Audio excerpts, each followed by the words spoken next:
thank all of you. I want to thank all of you for your partnership over the years. We are at a once-in-a-lifetime opportunity.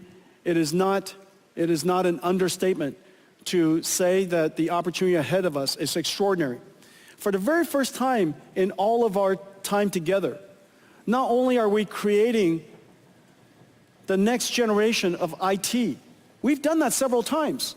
From PC to internet to cloud to mobile cloud, we've done that several times.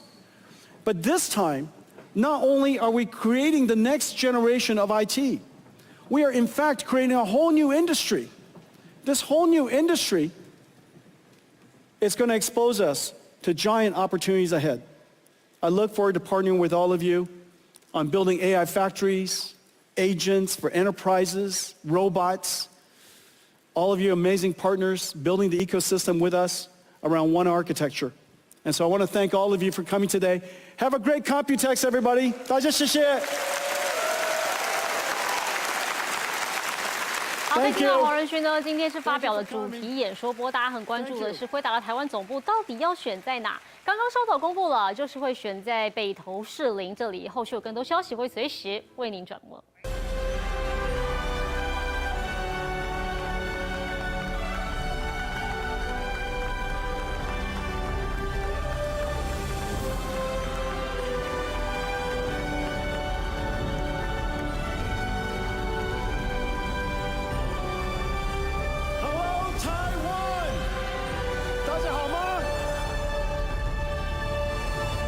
It's great to be here.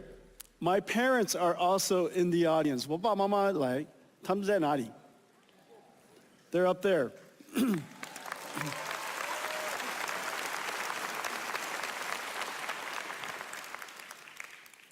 NVIDIA has been coming to Taiwan for over 30 years.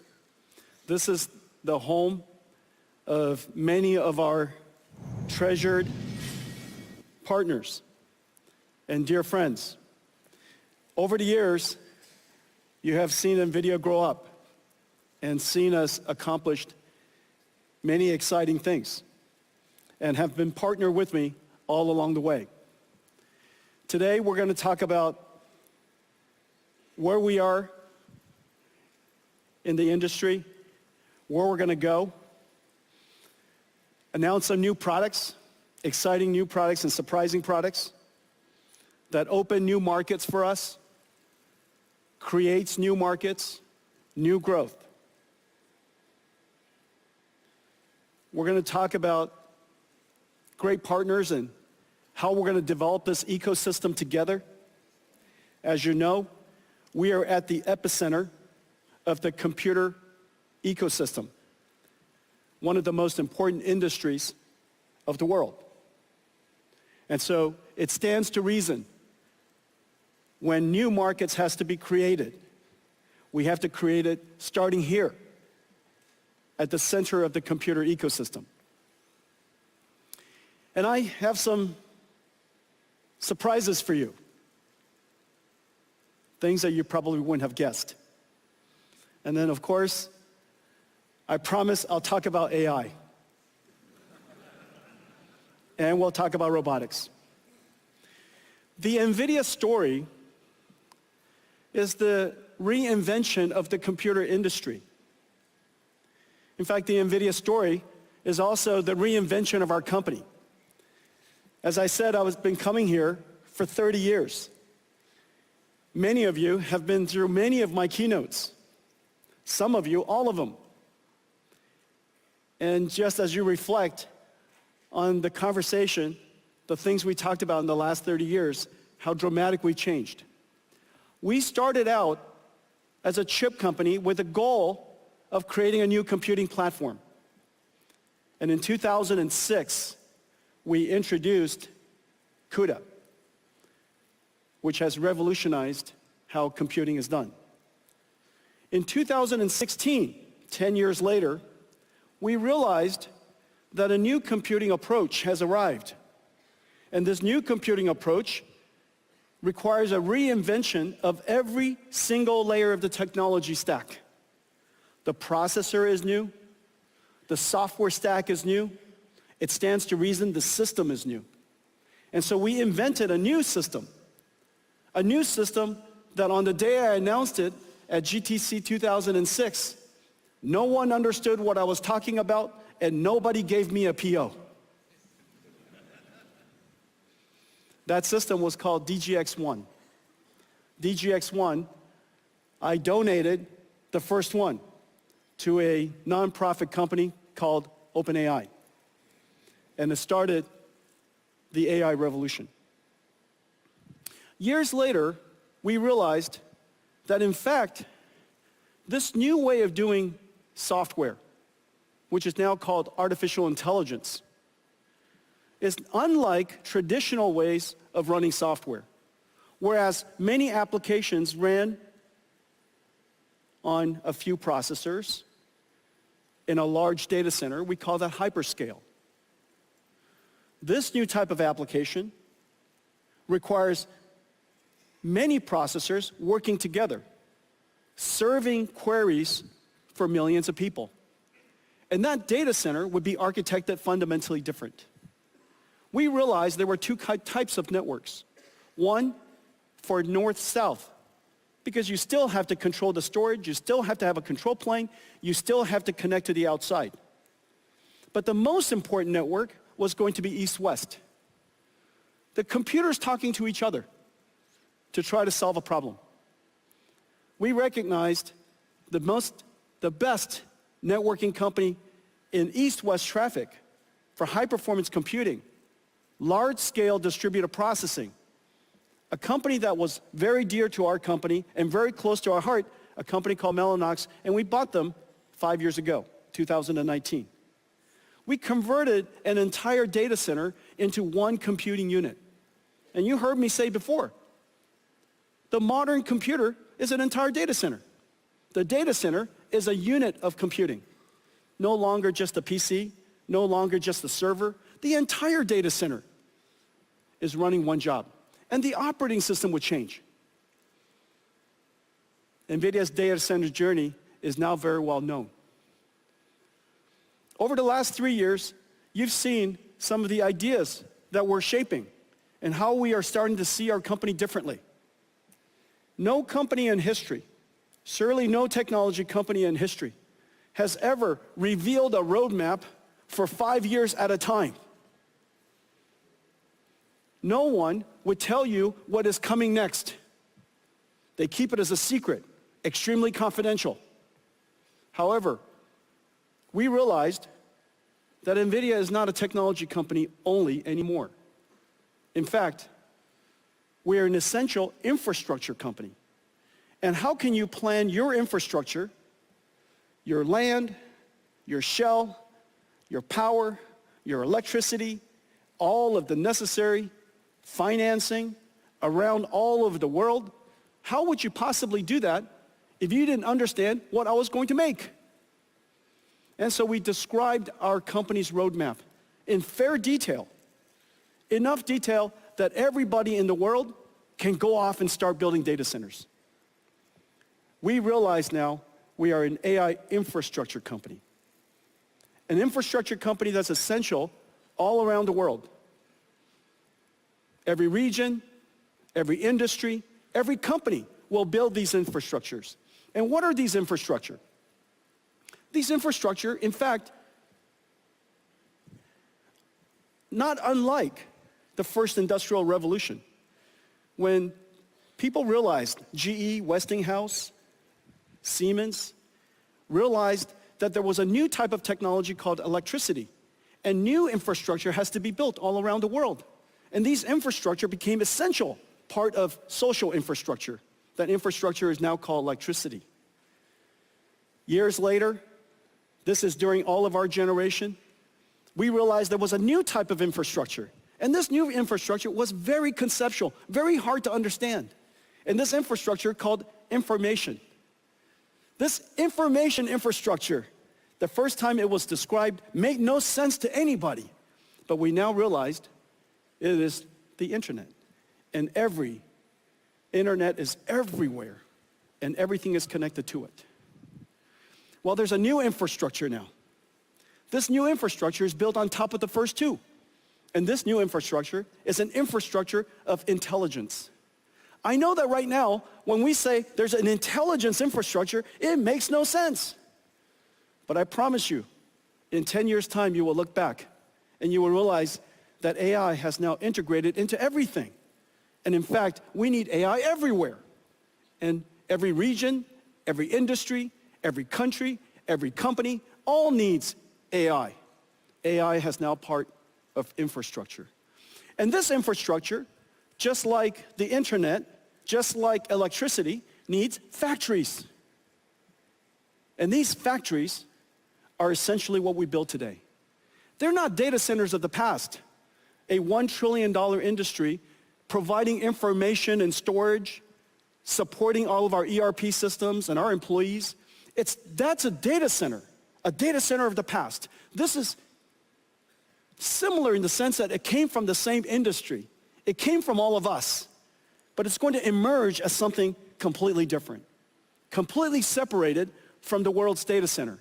And these AI data centers, if you will, are improperly described. They are, in fact, AI factories. You apply energy to it, and it produces something incredibly valuable. And these things are called tokens. To the point where companies are starting to talk about how many tokens they produced last quarter and how many tokens they produced last month. Very soon, we'll be talking about how many tokens we produce every hour, just as every single factory does. And so the world has fundamentally changed. We went from a company, on the day that we started our company, I was trying to figure out how big our opportunity was in 1993. And I came to the conclusion, NVIDIA's business opportunity was enormous. $300 million. We're going to be rich. $300 million chip industry to a data center opportunity that represents about $1 trillion to now an AI factory, an AI infrastructure industry that will be measured in trillions of dollars. And this is the exciting future that we're undertaking. Now, at its core, everything we do is founded on several important technologies. Of course, I talk about accelerated computing a great deal. I talk about AI a great deal. What makes NVIDIA really special is the fusion of these capabilities. And very especially, the algorithms, the libraries, what we call the CUDA-X libraries. We're talking about libraries all the time. And in fact, we're the only technology company in the world that talks about libraries nonstop. And the reason for that is because libraries is at the core of everything that we do. Libraries is what started it all. And I'm going to show you a few new ones today. But before I do that, let me show you a preview of what I'm going to tell you today. Everything you're about to see is simulation, science, and artificial intelligence. Nothing you see here is art. It's all simulation. It just happens to be beautiful. Let's take a look.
This is real-time computer graphics I'm standing in front of. This is not a video, this is computer graphics. It's generated by GeForce. This is a brand new GeForce 5060, RTX 5060. And this is from ASUS. My good friend Johnny is in the front row. And this is from MSI. And we took this incredible GPU and we shrunk it in here. Does that make any sense? See, this is incredible. And so this is MSI's new laptop with 5060 in it. GeForce brought CUDA to the world. Right now what you're seeing is every single pixel is ray traced. How is that possible that we're able to simulate photon and deliver this kind of frame rate at this resolution? Well, the reason for that is artificial intelligence. We're only rendering 1 out of 10 pixels. So every pixel that you see, only 1 out of 10 is actually computed. The other 9, AI guessed. Does that make any sense? And it's perfect. It's completely perfect. It guessed it perfectly. Of course, the technology is called DLSS, neural rendering. It took us many, many years to develop. We started developing it the moment we started working on AI, so it's been a 10-year journey. And the advance in computer graphics has been completely revolutionized by AI. GeForce brought AI to the world. Now AI came back and revolutionized GeForce. So really, really amazing. Ladies and gentlemen, GeForce.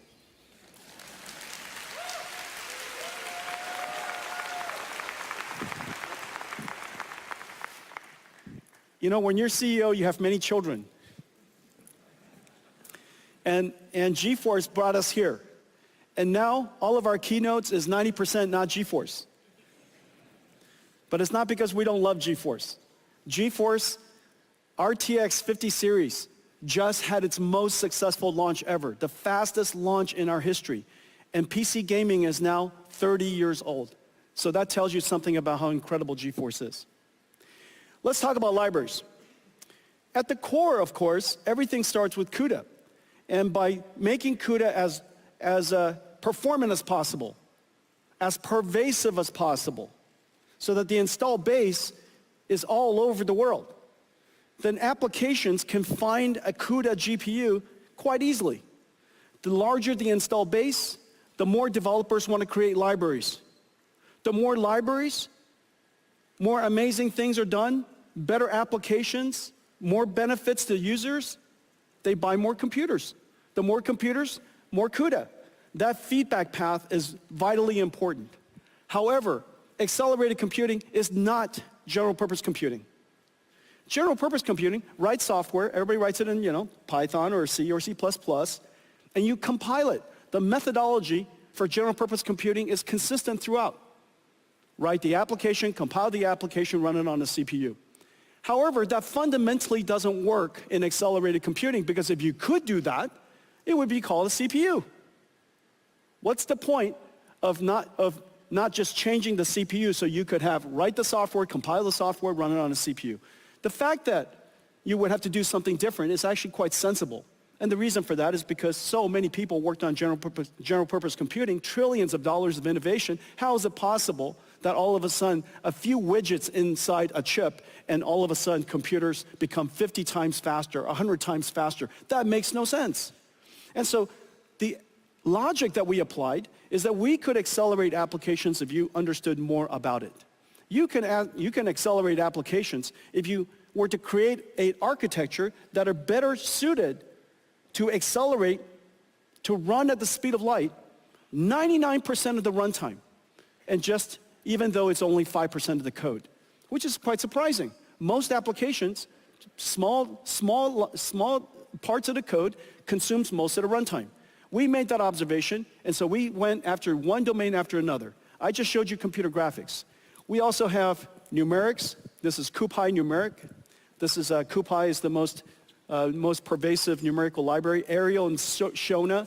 Arial is the world's first GPU accelerated radio signal processing for 5G and 6G.